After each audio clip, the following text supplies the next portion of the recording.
container we washed. We disinfected the container, put it down on a new paper towel, and at that point, you're going to wash your utility gloves, dry them thoroughly, take a disinfectant wipe them over the utility gloves, place the utility gloves underneath the sink, take off your contaminated overgloves, wash 220, and put on clean overgloves. That's where Mark is right now.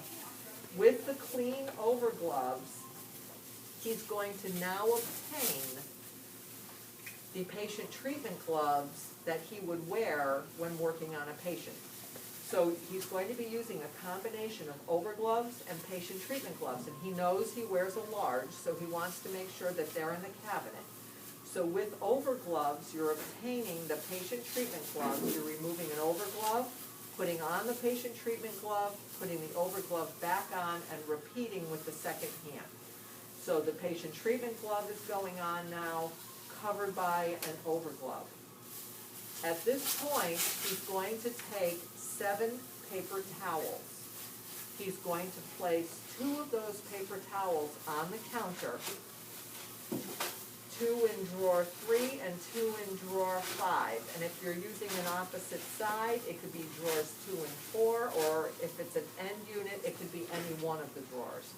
So 2 on the counter, 2 in drawer 3, 2 in drawer 5, and 1 on the top of the utility box.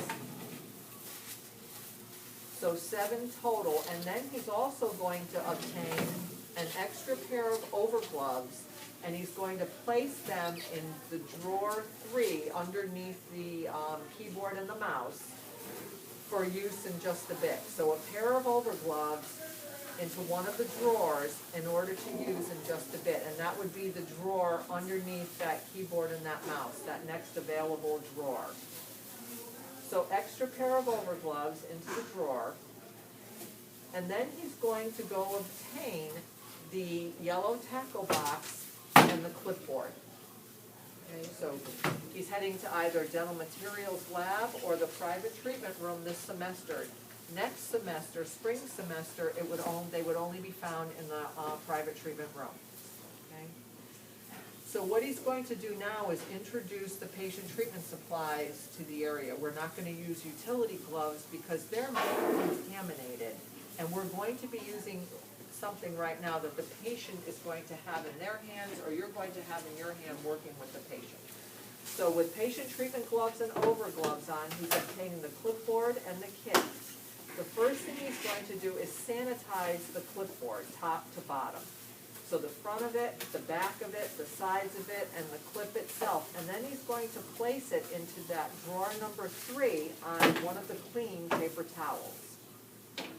Then he's going to begin the sanitization process of the kit, beginning with the handle, because that's the highest point, top to bottom, remember? So the handle, the receptacle in which it sits, the top of it in one direction, the sides of it from top to bottom, the back, the front, and then the bottom of the kit itself in a long sweeping motion from the top to the bottom. When he's finished, he will put it down on the second clean paper towel, discard the paper towel, the original paper towel, and the wipe, and take a second wipe for the disinfection sequence and repeat that process.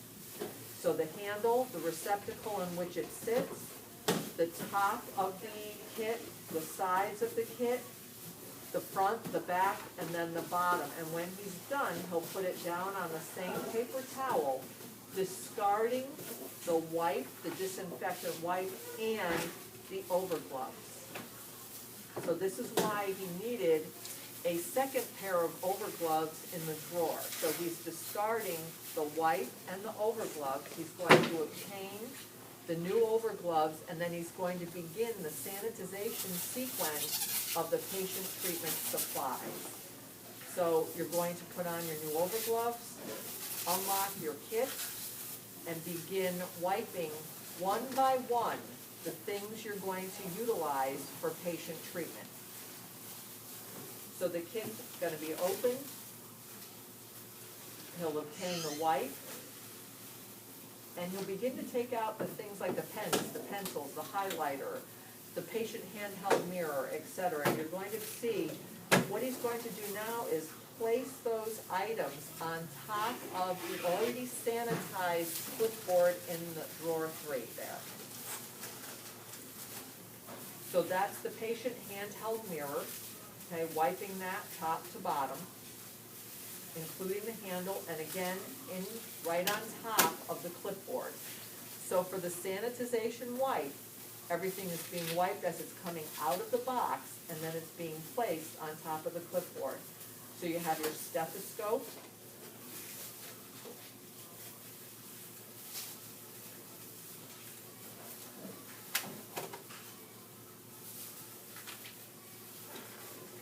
the sphygmomanometer or your blood pressure cuff, and so you would wipe the carry case as well as the cuff itself and the tubing that's in there. So that's something that, even though you're not utilizing some of these things now, you'll still take them out and wipe them, because you have to understand how long it actually takes you to perform this process, because you will be using it on your patients coming up in the near future, and you want to make sure that you understand how long this actually will take you and how you need to fine-tune your wiping sequence in order to maximize your speed with this. So the bulb, the cords on this are being wiped, and that's your blood pressure cuff or your sphygmomanometer.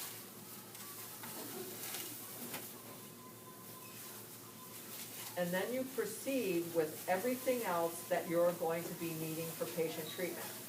So when he takes out pens, pencils, remember you're supposed to have several different color pencils. You needed a lead pencil, you needed a pen, you needed a highlighter. He's not going to take them out in a clump and just wipe the clump, because he's not getting to each individual pen or pencil the way he needs to sanitize it and then disinfect it in order to kill the bacteria that we want to kill, in order to use it safely for patient treatment. So patient safety goggles. If you're wearing glasses, the operator safety goggles may be in there as well. He would do those as well. Disclosing solutions, sharpening oil, oral self-care bags. And remember, your oral self-care bags will have your name on them in permanent marker. Anything that he would be utilizing for patient treatment, the extra container of floss, anything that needs to come out, your bib clips that are in there, all of those things are being wiped individually and placed in your drawer for this sanitization sequence. The other thing that it's important to think about too is dropping of your pens and pencils and highlighter. It's often a really good idea to keep another baggie in the drawer that has an additional set of the colored pencils you need, a lead pencil, a pen, and a highlighter. In case you do drop it during treatment, then you have that to go to in order to be able to utilize without having to stop everything that you're doing to sanitize and disinfect the one that fell on the floor. So you can see, again, sharpening oil is being wiped from top to bottom and placed in on top of that clipboard. Anything that you're going to use for patient treatment, he's done with what he needs. He's going to latch the kit properly so that everything else that may still be in it does not fall out on the floor. Going to put the kit over on the utility box, and with a second disinfectant wipe, he's going to go through now the disinfectant sequence. So the sanitization sequence is complete, and now with a new wipe, he's going to disinfect all of those patient treatment supplies again, one by one, to disinfect them. So at this point in time, too, he can also organize the drawers. You have drawer 3 and drawer 5 there. On the opposite side, you have drawer 2 and 4, or potentially 4 drawers if you're at an end unit. So you may organize your drawers at this time, or you can get through with all of your disinfection process and then organize them between the drawers that you want to be utilizing. That way you'll be able to open and close drawers easily. Okay, so see how the blood pressure cuff, the stethoscope would be moved down to another drawer in order to allow you room to place a chart, to use as a writing surface, or to just have things spread out from one drawer to the other to be able to locate things more readily. So once again, everything is being wiped again for the disinfection sequence, being placed on the other clean towel, paper towel in the drawer. And when he gets to the point where he's wiped everything completely for the disinfection wipe, the last item to be wiped will be the first one that was wiped, and that's the clipboard. And after he wipes the clipboard, he'll remove that paper towel from the drawer, place a new paper towel in, put the clipboard in, and then organize everything to the point that he's comfortable. If the clipboard, if the light face, if the mirror face, if the rheostat are streaked with disinfectant solution, you're going to want to take a paper towel at this point and just dry the streaks off, because the patient wants to view things that look like they have been well cleaned. And even though you have sanitized and disinfected, if you leave streaks on things, one, with the light, it's difficult to see, and with the mirror to the patient, it looks like the mirror is not as clean as perhaps they think it should be. So you would wipe those up if you needed to. When you're done with all of your disinfection sequence, you'll move the canister back to the sink top, you'll throw out any paper towels, and you will remove the monitor, the protective covering on the monitor. Crumple it up, place that protective covering, your gloves, your overgloves, and your patient treatment gloves into the waste, and you're going to wash your hands 20 consecutive wash rinses. So the patient treatment supplies have now been introduced to the environment. They've been sanitized, they've been disinfected. You saw the change of gloves between the disinfectant wipe of the kit and the beginning of the sanitization wipe of the patient treatment supplies themselves, with wipe changing occurring between sanitization and disinfection as well. So that's occurred. You've seen the movement of the patient treatment supplies from one drawer to another to organize your drawers to make them as easily accessible as possible and functional for you as an operator. The canister of wipes has been placed back at the sink. We no longer need that. Anything that has been left out on the counters has been discarded, and then the barrier protectant on the monitor has been removed. Now we're going to place the barriers on the unit that we need for the high-touch areas that are not as easily disinfectable, or that will retain more of the bacteria or microbes that we find harmful because they're higher touch areas. So the first thing that Mark is going to do is put on another pair of clean overgloves, and he's going to cover the monitor first. All right, so we just removed the contaminated barrier on the monitor, and now we're going to put what we call a half chair protector back over the monitor. All of your barrier supplies are located right at the unit. So you should check during unit inventory, do I have half chair protectors? Do I have light handle covers? Do I have barrier wrap? Do I have plastic sleeves? So this is a half chair protector. He's going to open it up and place it right over the monitor. And then he needs another one for the keyboard in the top drawer. So you're going to take another, and they will tear off. Okay, they're on a big roll in a box. They will tear off. And you're going to cover the keyboard in that top drawer. So right over the top of the keyboard, and when he gets done with the keyboard, he'll cover the bracket tray and the back of the chair. So all of this to protect our high-touch surfaces. You can see that a keyboard would be very difficult to disinfect. So we're going to cover it with a barrier.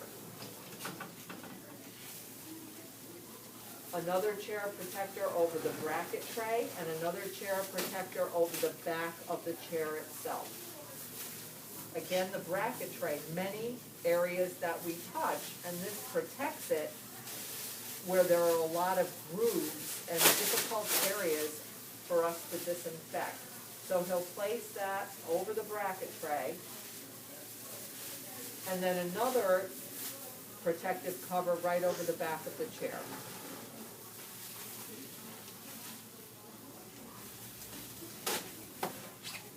And once he's done with the half chair protectors, and remember there are 4 of those, one over the keyboard, one over the monitor, one over the bracket tray, and one over the back of the chair, he's going to get light handle covers, and he's going to cover both of the light handles, and he's also going to utilize one of the light handle covers to cover the mouse. Okay. So a light handle cover over each of the handles, and then one over the mouse. And those fit nicely right over the handles of the light, and they're easy to remove so that you're not trying to pull on the handles, because that's a very delicate area. So then another over the mouse itself. Again, high touch areas.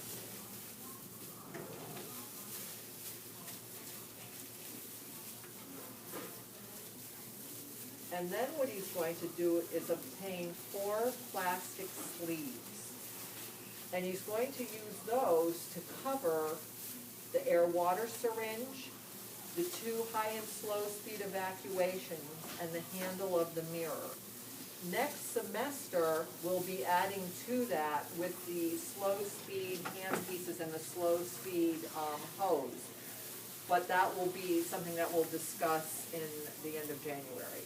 So 4 plastic sleeves, 1 over the air-water syringe, 1 over each of the high and the slow speed evacuation, and then 1 over the mirror handle in the drawer. So you'll see the air-water syringe. He's going in underneath that half-chair protector, placing it into the plastic sleeve, and use gravity. Just kind of, once you get the sleeve over the top, drop it down into it. It's easier to get it all the way in, and then he's reseating it now on the outside of that half-chair protector in the receptacle.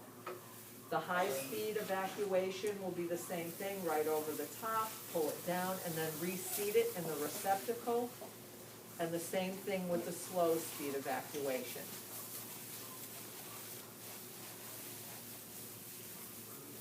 And then the mirror handle in the drawer, again, a high touch area. So those are where your 4 plastic sleeves will be placed.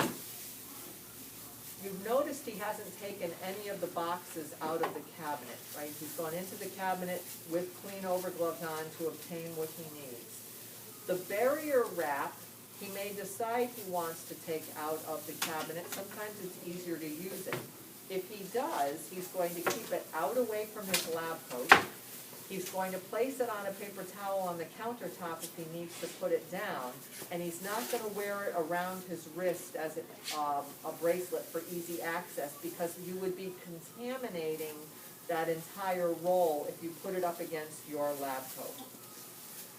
So the barrier wrap will go on various areas of the unit. He's going to start top to bottom, so the first wrap will go on the light switch itself.